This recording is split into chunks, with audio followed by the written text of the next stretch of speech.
ناظرین گرامی السلام علیکم ورحمۃ اللہ وبرکاتہ۔ سیدھی بات کے تازہ ترین آج کی بات خاص بات میں آپ لوگوں کا استقبال ہے۔ ناظرین گرامی، میں انصار عزیز ندوی اس وقت دنیا بھر سے آئی ہوئی کچھ اہم ترین خبروں کی تفصیلات لے کر آپ لوگوں کی خدمت میں حاضر ہوں۔ تفصیلات میں جاؤں اس سے پہلے آپ لوگوں سے جو درخواست ہوتی ہے اس پر توجہ کرنے کی اپیل کرتا ہوں۔ آئیے پہلی خبر کی جانب بڑھتے ہیں۔ انفورسمنٹ ڈائریکٹوریٹ نے جمعہ کو الفلاح یونیورسٹی کے چانسلر جواد احمد صدیقی پر دہلی کے مدن پور کھادر میں فوت ہندو زمینداروں کے نام پر جعلی دستاویزات بنا کر دھوکہ دہی سے زمین حاصل کرنے کا الزام لگایا ہے۔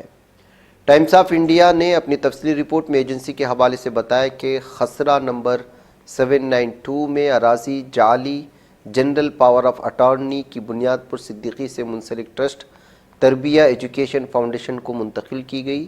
جنرل پاور آف جٹانی قانونی دستاویز ہے جو ایک شخص کو وسیع معاملات بشمول جائیداد اور مالیاتی لین دین میں دوسرے کی جانب سے کام کرنے، دستخط کرنے اور فیصلے کرنے کا اختیار دیتی ہے۔ بنگلہ دیش سے ہندوؤں کی مبینہ غیر قانونی ہجرت پر جاری بحث کے دوران ایک چونکا دینے والا واقعہ پیش آیا ہے۔ معروف وکیل اور ٹی ایم سی کے نمائندے توصیف احمد خان نے بدنام اینکر روبیکا لیاقت کے ساتھ لائیو شو کے دوران ایک ایسی بات کہی تھی جس پر وہ بھڑک گئی۔ جب پروگرام چل رہا تھا تو توصیف احمد نے مرکزی حکومت کی جانب سے کی جانے والی کارروائی پر ہاتھ سے اشارہ کرتے ہوئے کہا تھا بابا جی کا ٹھلو، جس کے چلتے اس پر غصے ہو گئی، اپنے پروگرام سے بھی نکل گئی۔ لیکن روبیکا لیاقت ویسی بھی بدنام ہے۔ اس کی اس ویڈیو کو الگ الگ طرز پر پیش کرنے کی کوشش کر رہے ہیں، کچھ لوگ میمز بنا رہے ہیں، کچھ لوگ کچھ الگ ہی طرح کی چیزیں پیش کر رہے ہیں۔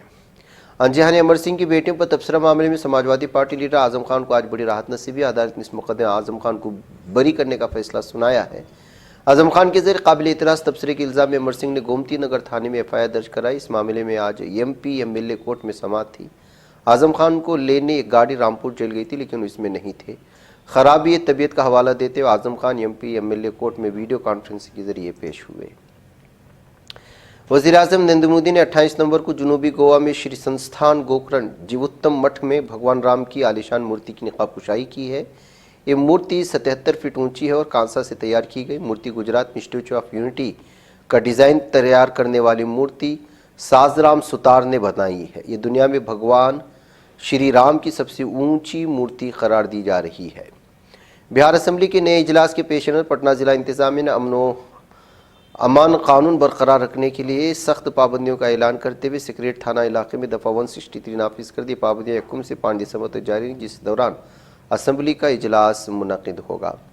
ہانگ کانگ کی رہائشی عمارتوں میں 2 روز قبل لگی آگ میں ہلاکتوں کی تعداد بڑھ کر 128 ہو گئی۔ جمعہ کے روز آگ سے متاثرہ عمارتوں میں تلاشی مہم کے دوران مزید کئی لاشیں برآمد ہوئی ہیں۔ اندیشہ ظاہر کیا جا رہا ہے کہ مزید لاشیں برآمد ہو سکتی ہیں۔ فائر بریگیڈ ڈپارٹمنٹ تلاشی مہم کی جاری رکھے ہوئے بتایا جا رہا ہے کہ تلاشی مہم آخری مرحلے میں ہے، یعنی جلد ہی مہلوکین کی حتمی تعداد بھی سامنے آ جائے گی۔ ترنمول کانگریس نے مغربی بنگال میں جاری خصوصی گہری نظر ثانی کے عمل کو سختی سے چیلنج کرتے ہوئے جمعہ کو الیکشن کمیشن سے رجوع کیا ہے۔ پارٹی کے 10 ارکان پارلیمنٹ کا وفد قومی راجدھانی میں کمیشن کے مرکزی دفتر پہنچا، اس پوری کارروائی پر سنگین اعتراضات پیش کیے ہیں۔ قومی راجدھانی دہلی کی جنوب مغربی ضلع میں پولیس نے ٹھک ٹھک گینگ کے 2 سرگرم ارکان کو گرفتار کر لیا ہے جو کار سواروں کا دھیان بھٹکا کر ان کا قیمتی سامان چرا لیا کرتے تھے۔ آر کے پورم تھانے کی ٹیم نے اس کارروائی کے دوران دونوں ملزمان سے laptop, scooty, PAN card, Aadhaar card, مختلف بینکوں کے ڈیبٹ اور کریڈٹ کارڈ سمیت اہم دستاویزات بھی برآمد کر لیے۔ ملزموں کی شناخت سنجو مدراسی، گورو عرف رنکو کی حیثیت سے کر لی گئی ہے۔ مرکزی انجمن قادریہ کی 63ویں تاریخی اور فقید المثال دینی تعلیمی ریلی کا 30 نومبر 2025 بروز اتوار صبح 10 بجے مکہ مسجد چار مینار سے شاندار آغاز ہونے کا اعلان کیا۔ اس عظیم الشان ریلی کا افتتاح معروف عالم دین حضرت مولانا سید محمود صفی اللہ حسینی وقار پاشا صاحب کریں گے، اطلاعات دی گئی ہیں۔ تھائی لینڈ اس وقت شدید بارشوں سیلاب لینڈ سلیڈ کے بدترین دور سے گزرا جس نے جنوبی خطوں میں بڑے پیمانے پر تباہی مچائی۔ حکومت اعداد و شمار کے مطابق ہلاکتوں کی تعداد بڑھ کر 145 تک پہنچی ہے جبکہ لاکھوں افراد شدید متاثر ہوئے ہیں۔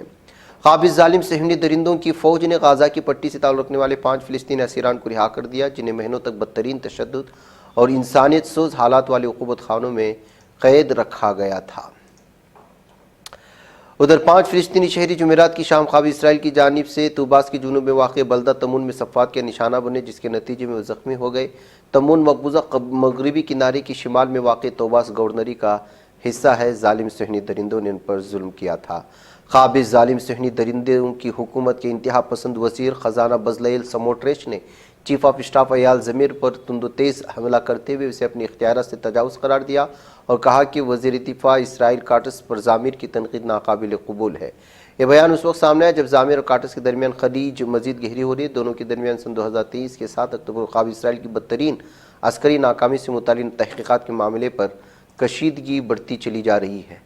خواب ظالم صہیونی درندوں کی فوج نے مقبوضہ مغربی کنارے کی شمالی شہر حنین میں ایک گھر کا محاصرہ کرنے کے بعد 2 فلسطینی نوجوانوں کو 0 کے فاصلے سے گولیاں مار کر ماورائے عدالت قتل کر دیا ہے۔ دونوں نوجوانوں نے خود کو حوالے کر دیا اور کسی بھی مزاحمت کی حالت میں نہیں تھے، لیکن ان درندوں نے ان پر بھی گولیاں چلا کر انہیں قتل کر دیا۔